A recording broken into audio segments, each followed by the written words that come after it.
Сайн бацхан уу. Apex Capital-ийн зүгээс бондын зах зээлийн иргэн тойронд болж өнөж буй голлох сэдвүүдийг нэгтгэн хүргэх гэж байна. Хөрөнгө оруулагч нарын дунд төдийлөх анхаарлын сэдэв болоод байдаггүй ч гэсэн эдийн засгийн хувьд голлох хүчин зүйл болж байдаг тус зах зээлийн нөхцөл байдалтай эхлээд танилццгаая. За хүмүүсийн дунд төгөөмөл байдаг нэгэн ойлголтын алдаа нь бол хөрөнгөний зах зээл дээр яг хувьцааны зах зээл одоо зөвхөн оршдог. За хувьцааны зах зээлийн үнэлгээ бол нэлээд өндөр байдаг гэдэг буруу ойлголт байгаад байдаг. За 2026 оны 1-р улирлын байдлаар яг статистик үзүүлэлтүүдийг аваад хараад үзэх юм бол хувьцааны зах зээлийн нийт үнэлгээ маань өөрөө 130 одоо их найд ам доллартай тэнцэж байгаа бол нөгөө талд бондын зах зээлийн үнэлгээ 148 их найд ам доллартай тэнцэж байгаа гэсэн нэлээд юм өндөр үзүүлэлтүүдийг бол харуулсан харагдаж байна. Үнцээс гарагч одоо компанийн хувьд одоо англиад аваад үзэх юм бол засгийн газрууд бол бондыг бол түлхүү гаргадаг нь бол статистик үзүүлэлтүүдээр бол батлагдсан харагдаж байгаа гэсэн үг. За нийт үнцээс гаргасан тэр дундаа бол одоо бонд гаргасан аж ахуйн нэгжүүдийн дотор бол засгийн газар бол нэлээд өндөр дүнг эзэлсэн буюу 61%-ийг, за компани буюу аж ахуйн нэгжүүд бол үлдсэн 23%-ийг, за мууж болон хотын бондууд бол бас нэлээд өндөр дүнг эзэлж байгаа онцлог үзүүлэлтүүдтэй байх нь байна. За бондын дүнгууд яг хөрөнгөний зах зээл дээр ягаад түлхүү өндөр арилж халагдчих байгаа тухай хэд хэдэн голлох поинтуудыг дурдж авч үзэх юм бол мэдээж IPO хийж хувьцаагаа олон нийтэд санал болгохоос илүү зохицуулт нь хялбар байдагт нэгдүгээрт оршдог. За тэгээд үүний дээр нэмээд эрсдлийн зэрэг бол хувьцаатай харьцуулахад бонд маань харьцангуй багт оршиж байгаа. За үүний цаана бол мэдээж бонд маань иргэн төлөвлөх нөхцөлтэй буюу барьцаа баталгаатай гардаг гэдгээр онцлог байдаг. За энэ ч утгаараа ер нь бол хөрөнгө оруулалтын голлох фирмүүд болон томоохон сангууд бол хувьцаанд хөрөнгө оруулахаас илүүтэйгээр бондод хөрөнгө оруулахыг бол хөрөнгө оруулалтын бодлогын журамдаа зааж өгсөн байдаг онцлогуудтай байдаг. Анхаарал хандуулах шалтгааны зөвхөн одоо нэг нь хөрөнгөний зах зээл дээр өндөр үнэлгээг эзэлдгээс гадна эдийн засгийн голлох хүчин зүйлүүдтэй уялдсан байдагтай бол холбоотой гэж бол тайлбарлаж болно. За энэхүү график дээр хаагдж байгаагаар Америкийн нэгдсэн улсын төв банкны бодлогын хүү болон 10 жилийн хугацаатай засгийн газрын өгөөжийн харьцуултыг 2015 оноос хойш 10 жилийн хугацаанд яг ямархуу хамааралтайгаар бол гарсан байгааг бол харж болж байна гэсэн үг. Бодлогын хүүг өсгөх үед засгийн газрын бондын өгөөж дагаад өсдөг. Эсвэргээр бодлогын хүү буурах үед засгийн газрын бондуудын өгөөж дагаад буурдаг одоо эдийн засгийн зүй зохицол бол хөрөнгөний зах зээл дээр сүүлийн 10 гаруй жилийн хугацаанд ажиллагдсан байна гэж тайлбарлаж болж байна. За графикнаас харах юм бол 2020 онд буюу эдийн засгийн хувьд бол нэлээд юм хямралтай байсан он цагуудад бодлогын хүүг төв банкны зүгээс бууруулж эдийн засгийг бол нэлээд эрчимжүүлэх, эдийн засгийн хүсэлтийг дэмжих бодлогыг бол баримталсан. Энэхүү нөлөөллөөр засгийн газрын бондын хүүч гэсэн бол дагаад буурсан байгааг бол графикнаас бол ажиллаж болж байна. Одоогийн байдлаар гэх юм бол засгийн газрын 10 жилийн хугацаатай бондуудын өгөөж бол 4.38%-тай бол хөрөнгөний зах зээл дээр арилжаалагдж байгаа. За яг зөвхөн бодлогын хүүгийн нөлөөллөөр яг бондуудын хүү маань тодорхойлогдоод байна гэвэл бол үгүй. Бодлогын хүүгийн нөлөөлөл бол зөвхөн эдийн засагт гарч байгаа банкуудын хоорондох зээлийн хүүг нь бол тодорхойлж байдаг. Яг хөрөнгө оруулагч нарын зүгээс энэхүү шийдвэр дээр үндэслэж бодлогын хүүгийн нөлөөллөөр зах зээл дээр эрэлт нийлүүлэлт үүсгэх байдлаар бондын өгөөжийн хүү бол яг хувьцааны ханш тогтдогтой ижлэхэн байдлаар бол өгөөж нь бол тогтдог гэсэн үг. Мэдээж бодлогын хүү бага байх үед хөрөнгө оруулагч нар илүү одоо хувьцааны зах зээлд анхаарч хөрөнгө оруулалт сонирхох сонирхол нь бол нэмэгддэг. За үүний цаад учир нь гэх юм бол мэдээж бодлогын хүү буурна гэдэг маань эдийн засаг дээр илүү зээл олгогдож эхлэн зээлийн өртөг нэлээд багасна. За үүнийгээ дагаад бол аж ахуйн нэгжүүд болон хувьцаат компаниуд тэр дундаа бага хүүтэй зээлийг ашиглаж компани ашигт ажиллагааг нэмэгдүүлэх боломжтой байдагтай холбоотой. За яг тус цаг үед буюу 2020 оны үед бол бодлогын хүү нэлээд бага, засгийн газрын өгөөж нэлээд бага байгаа үед бол хүмүүс бол засгийн газрын бондд хөрөнгө оруулахаас илүүтэйгээр хувьцаанд хөрөнгө оруулах сонирхолтой байсан нь бол яг тус цаг үеүүдэд 2 орчим жилийн хугацаанд засгийн газрын бондын өгөөж нэлээд өндөр хувиар буурахад бол нөлөөсөн гэдгийг бол тайлбарлаж болж байна. За энэ ч утгаараа ер нь бондын зах зээлд хөрөнгө оруулагч нар маань илүү их анхаарч эдийн засгийн яг голлох индикатор болж байдаг гэдгийг нь бол анзаарч байх шаардлагатай болж байдаг. Бодлогын хүү ба түүний нөлөөллийг дэлгэрэнгүй байдлаар энгийнээр тайлбарлах юм бол мэдээж энэхүү слайдн дээр харагдаж байгаагаар хоёр зүй тогтолыг бол энгийнээр бол тайлбарлаж болж байна. За эхнийх нь бол эдийн засаг удаашралтай байх үед бодлогын хүү яах вэ? За хоёрдугаарт бол эдийн засаг өсөлттэй байх үед буюу хэд одоо халалттай байх үед бодлогын хүү яг ямар зохицуултуудыг хийдэг вэ гэдэг бол харагдаж байна гэсэн үг.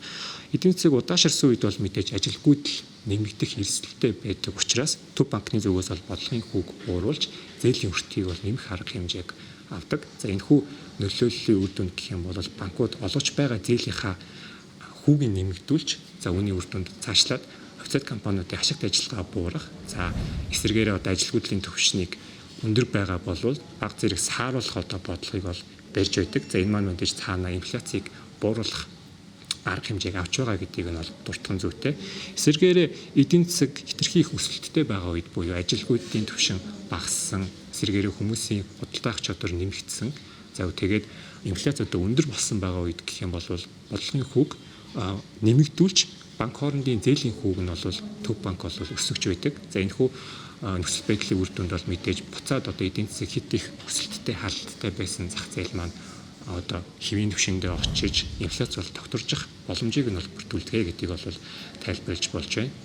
За бондын өгөөжийн хувьд гэх юм бол яг энэ төв банкны бодлогын хүүгээс бол маш өндөр хэмжээгээр шалтгаалж хэлбэгдэж байдаг гэдгийг нь хөрөнгө оруулагч нар анхаарч процент хөрөнгө оруулах уу за эсвэл бондод хөрөнгө оруулах уу гэдгийг бол шийдэж байх шаардлагатай болж байдаг. За одоогийн байдлаар энэхүү слайдн дээр харагдаж байгаа хувь гэх юм бол бас мэдээж эдгээр сонирхолтой дүр зургуудыг бол харуулж байна тийм ээ. Америкийн нэгдсэн улсад бүртгэлтэй томоохон хөрөнгө оруулалтын сангуудын багц нь яг ямар бүтээгдэхүүнээс бүрдэж байгаа вэ гэдгийг бол энэхүү слайдн дээр харуулж байна. За ердөө 33%-ийг нь бол хувьцааны хөрөнгө оруулалт буюу equity investment бүрдүүлсэн байгаа бол за үлдсэн нэг 67 орчим хувийг нь бонд болон тогтмол өгөөчтэй бүтээгдэхүүн зэрэг бусад одоо ижил төстэй бондын бүтээгдэхүүнүүдэд хөрөнгө оруулсан байгаа нь ажиглагдчих байна.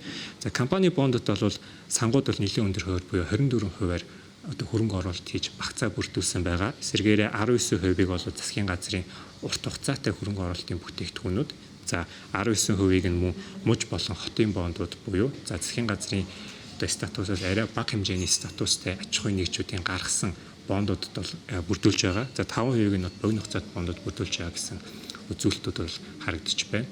За яагаад хөрөнгө оруулалтын томоохон сангууд хөрөнгө оруулалтынхаа бодлогонд бондод хөрөнгө оруулахыг төлхөө одоо оруулж өгч байдаг вэ гэдэг маань мэдээж эрсдлийн зэргийг бол бууруулах. Цаана бол хөрөнгө оруулалтын сан маань хөрөнгө оруулагч нараас татан төлөвлөсөн байгаа хөрөнгийг удирдах байгаа гэдэг утгаараа тэдгээр хөрөнгө оруулагч нарыг эрсдлээс хамгаалах үүднээс энэхүү одоо зохицуултыг бол хийж бондод бол хөрөнгө оруулах бодлогыг бол нэлээд их баримталж байгаа гэдэг нь 2026 оны хагасчлалын байдлаар гарсан энэхүү хөрөнгө оруулалтын багцын одоо тайм үзүүлэлтүүд бол нотолж байна гэсэн үг.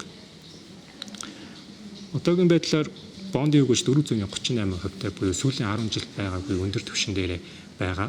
За 2026 оны туршид ер нь цаашид ямар хөдөлгөөнтэй байгаа талаар олон улсын шинжээчид хэд хэдэн таамгуудыг бол гаргасан байгааг бол харж болж байна. Мэдээж одоо хамгийн түрүүнд яригдчих байгаа зүйл бол Fed higher for longer буюу Америкийн нэгдсэн улсын одоо төв банкны зүгээс бодлогын хүүг урт хугацаанд буулгахгүй одоогийн түвшинд барих за магадгүй цаашлаад үүнээс дээр түвшинд одоо тогтоох одоо хүлээлттэй байгаа учраас Америкийн нэгдсэн улсын 10 жилийн хугацаатай засгийн газрын бонд болон бусад бондуудыг өгөөж гэсэн ойрын хугацаанд өндөр нэгжээр бол өгөөж нь буурахгүй буюу хөрөнгө оруулагч нар за томоохон институтуудын хувьд бол яг голлох багцын бүрдүүлбэр нь бол бонд маань хэвээрээ байна гэдэг статистик болон таамаглалыг бол гаргачихсан байна.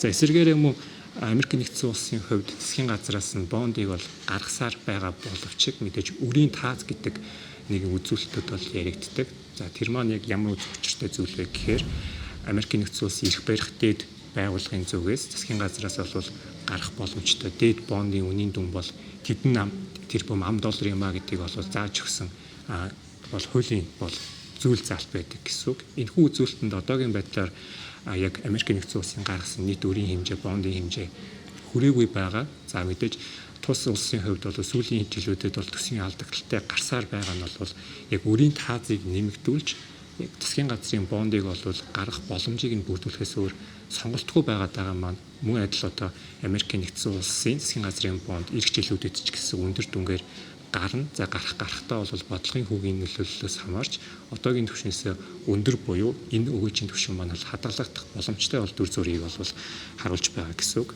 За эдийн засгийн мэдээж голлох нөлөөлөл бол газрын тосны хомсдол нөлөөд байгаа уг цаг үед бол инфляц мэдээж өсөх трендтэй бол ажиглагдчих байгаа гэсэн үг. Мэдээж энэ бол эдийн засгийн өсөлтөд бол нэлээд халдтай байгаа. За дээрээс нь одоо инфляц өсөх эрсдэлтэй байгаа зэрэг одоо хүчин зүйлүүдээс хамаарч Америкийн нэгдсэн улс бодлогын хүүгээ цаашид бол өндөр нэгж хувиар бууруулахгүй гэдэг бол хүлээлттэй байгаа. Өмнөх слайдууд дээр гарснаар 2020 болон 2022 оны хооронд 2 жилийн хугацаанд бодлогын хүү бол нэлээд бага хэмжээнд байж за үнийгээ дагаад бол арилжаалагдчихсэн бондуудын өгөөж буурч исэн болвол за яг одоо байгаа нөхцөл байдлууд дээр дүнэлт шинжилгээ хийж үзэхэд цаашид бол уг үзүүлэлт бол дахин давтагдахгүй байх. Ойрын модель нэг 2-3 жилийн хугацаанд одоо бодлогын хөвж буурахгүй дагаад бол бондын өгөөч ч гэсэн буурахгүй байх хүлээлттэй байгаа гэдгийг бол 2026 оны эдийн засгийн төлөв байдал дээр гадны шинжилгээчд бол тавьсан байгаа харагдаж байна. За тэгвэл Монгол Улсын хувьд яг хөрөнгөний зах зээл дээр төдөөндөө бондын зах зээл маань яг ямар статистик үзүүлэлттэй ямар нөхцөл байдалтай байгаа юм бэ гэдгийг дараагийн слайдн дээр танилцуулж байна. Мэдээж биржийн бус зах зээл бол яг одоогийн байдлаар манай улсын яг голлох бондын маркет болоод байгаа гэдгийг бол дуртах нь бол зүйтэй. Одоо 2025 оны байдлаар биржийн бус зах зээл дээр нийтдээ 2.4 төгрөгийн бонд бүртгэгдэж арилжаалагдсан байгаа болвол он гарснаар 2026 оны эхний хагасчлалын байдлаар тус тун 1.4 их найттай буюу за 2025 оны дүнг бол жилийн эцээр гэхэд нэмэгдүүлнэ үг гэхээс буурахгүй байх боломжтой гэдэг одоо дүр зургийг бол харуулж байгаа. Тус зах зээл дээр төгрөг болон ам долларын хосолсон бондууд бол аль аль нь арилжаалагдж байгаа. Төгрөгийн бонд бол 334 транчи арилжаагаар бол хийгдсэн. За өгөөжийн хувьд бол хамгийн өндөр өгөөж нь 22% өгөөжийг бол санал болгож байгаа бөгөөд яг дундаж өгөөжийн хувьд гэх юм бол зах зээл дээр 19.7% өгөөжтэй арилжаалагдж байгаа нэлээд өндөр үзүүлэлттэй байгаа гэсэн үг. Тиймээс хөрөнгөний зах зээл дээр акцент дээр одоо арилжаанд оролцдог хүмүүсийн хувьд магадгүй одоо таны хөрөнгө оруулалтын нэгэн сонголт нь биржийн бус зах зээлийн баталгаатай бондууд бас байх боломжтой юм байна гэдэг энэ тохиог бол энэхүү слайдаар бол харуулж байна гэсэн үг. За үнцээс гаргаж байгаа компаниудын зах зээлийн чиглэл бол үйл ажиллагааны одоо төрлөөр нь авч үзэх юм бол хамгийн өндөр дүн буюу 37%-ийг нь үл хөдлөх болон барилгын компаниуд бол санхүүжилт байдлаар татсан. За үүний араас санхүү болон банкуй санхүүгийн байгууллагын үйлчилгээ үзүүлдэг аж ахуйн нэгжүүд бол бас нэлээд өндөр дүнгээр буюу 24%-ийг нь бол биржийн бус зах зээлээс татсан статистик үзүүлэлтүүдтэй харагдаж байна. Мэдээж уул уурхай болон мэдээллийн технологийн компаниуд, за бусад улс салбарын компаниуд бол мөн адил биржийн бус зах зээлээс бонд татах бүрэн боломжтой байгаамаа гэдгийг энэхүү слайдн дээр бол харуулж байна гэсэн үг. Үнцээс гаргах боломжийн үед одоо Монгол улсад үйл ажиллагаа явуулж байгаа аж ахуйн нэгжүүдэд биржийн бус зах зээл дээр гаргах боломж нь хэр байгаа юм бэ гэдгийг бол журмын хүрээнд бол зохицуулсан байдаг. За наад захын энгийн шалгууруудаас бол авч үзэх юм бол таны компани сүүлийн 1 жилийн хугацаанд санхүүгийн тайлан бол аудитлагдсан байх шаардлагатай гэдгийг биржийн бус зах зээлийн бүртгэлийн журмаар бол зохицуулсан байдаг. За үүн дээр нэмээд сүүлийн 1 жилийн хугацаанд яг өөрийн голлох үйл ажиллагааны чиглэлээр доктортой үйл ажиллагаа явуулсан байхыг бол журмын хүрээнд бол шаардж байна. Үүний араагаас санхүүгийн чадамж буюу таны компани санхүү биржийн бус зах зээлээс санхүүжилт татсан болвол хугацаанд иргэн төлөх боломжтой хэмжээний санхүүгийн болвол үзүүлэлттэй байх нь бол чухал төлөвлөлдөг байх нь байна. Мэдээж бонд маань бол барьцаа болон баталгаатай байдаг гэдэг утгаараа эслийн зэрэг хугацаагаас бол багаар бол үнэлэгддэг. За тийм ч утгаараа үнийн дүнгийн 100-аас 130 орчим хувьтай бол дүүцэхэд хэмжээний барьцаа үл хөдлөх хөрөнгө за эсвэл батлан даалт ер нь бол шаардлагатай байдаг байгаа.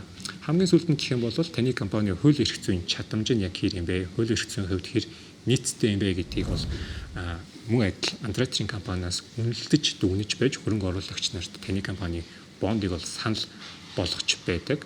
За эрх бүхий албан тушаалтнуудын хууль эрх зүйн хувьд ямар нэгэн хариуцлага хүлээж байгаагүй зохистой этгээд байх. За компанийн хувьд бол яг хууль эрх зүйн хүрээнд үүсгэн байгуулагдсан ямар нэгэн татврын өргүй байх зэрэг олон шалгууруудыг давсны үндсэн дээр биржийн бус зах зээл дээр бонд гаргах боломж нь бол бүрддэг байх нь байна.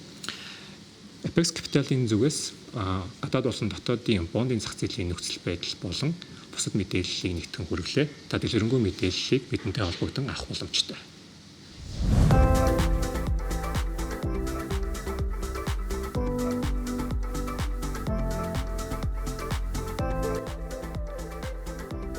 CNBC хөрөнгийн зах зээлийн буланг Apex Capital-ын хамт хүргэж байна.